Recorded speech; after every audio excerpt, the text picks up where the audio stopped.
There is one habit you do every single night right before bed that decides whether your body burns belly fat while you sleep or stores it. And almost no one is talking about it. I'm not talking about the soft fat you can pinch.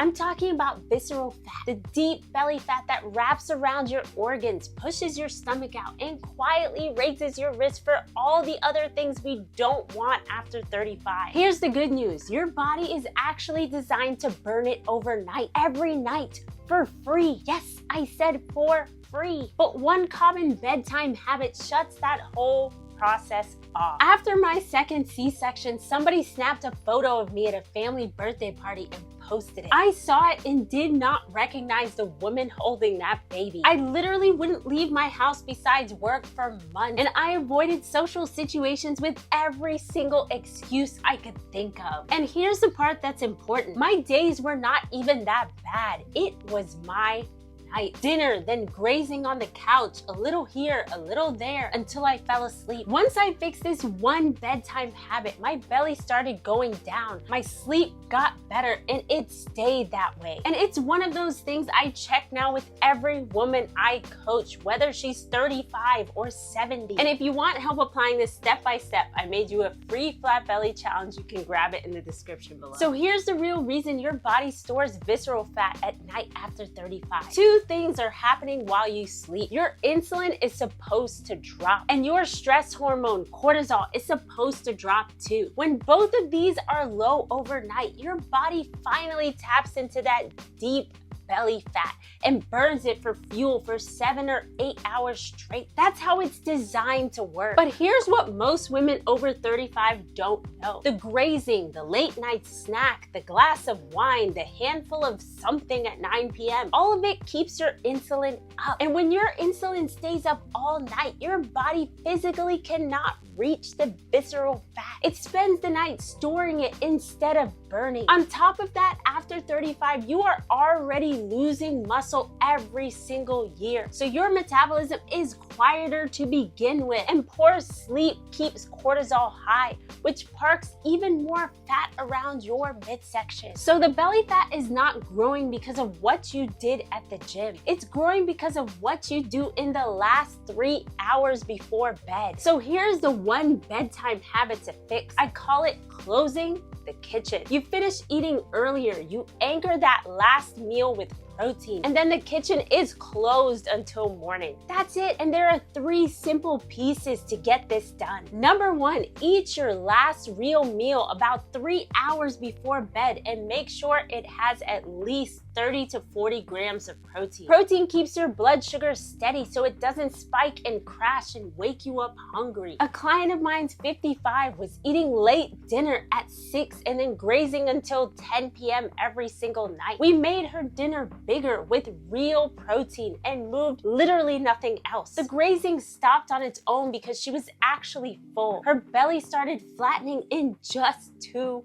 weeks. Number 2, close the kitchen after that meal. No grazing, no nighttime snack. This is the part that lets your insulin finally drop so your body can reach the visceral fat overnight. I'm gonna say something that might ruffle some feathers, but I'm saying it because it's so true. It is not the dinner that's keeping your belly. It's the 3 hours of little bites after. Another client of mine, 39, changed only this: no food after dinner. And in about a month, her waistband was looser and she was sleeping through the night finally. Number 3, protect your sleep, because deep sleep is when your body does that actual burning. Get in bed 30 minutes earlier, get some morning light the next day, and keep that protein at breakfast so your cortisol stays steady around the clock. Another client of mine's 42 added nothing but an earlier bedtime and closing the kitchen, and her deep belly fat started going down in her first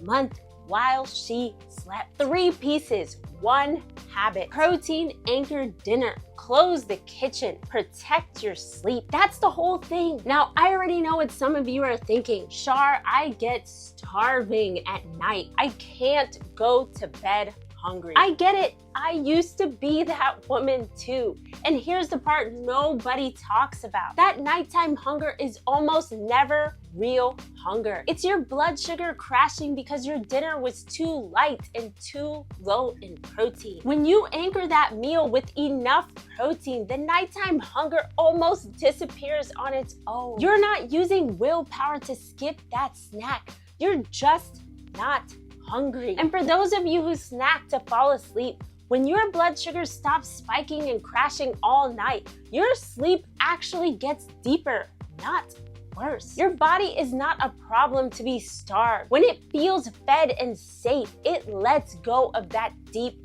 belly fat finally. Now let me put this all together for you. You make about 200 food decisions a day, and your willpower is gone by 9 p.m., which is exactly when this habit matters most. The clients who get the best results are the ones who put the most willpower at night. They are the ones who built one simple system. Eat enough protein at dinner, close the kitchen, and protect your sleep. Then your body spends the whole night doing the work for you for free. One habit does 5 things at once. It steadies your blood sugar, it drops your insulin, it lowers your cortisol, it deepens your sleep, and it finally gets rid of that stubborn visceral fat. One bedtime habit, that's the cheat code. So here's your challenge, and it's super tiny. For the next 3 nights, just close the kitchen after dinner. Make dinner a little bigger with protein, and then you're done eating until breakfast. That's the only thing I want you to change. Then comment the word burn below so I know that you stuck to it. By the 3rd morning, here's what you'll notice. You'll wake up less puffy around your middle. You'll sleep deeper, and you won't be starving at breakfast. That is your body burning instead of storing, exactly like it's supposed to. And if you want this all laid out for you step by step, remember you can join my free flat belly challenge in the description below. And listen, I know exactly where you are because I've been on that bathroom floor, raising on the couch, wondering why nothing worked. You are not broken. You are not alone. And you just needed somebody to share with you this one thing. And if this helped you, you can go check out this video here, the only 5 exercises you need for a flat belly after 40.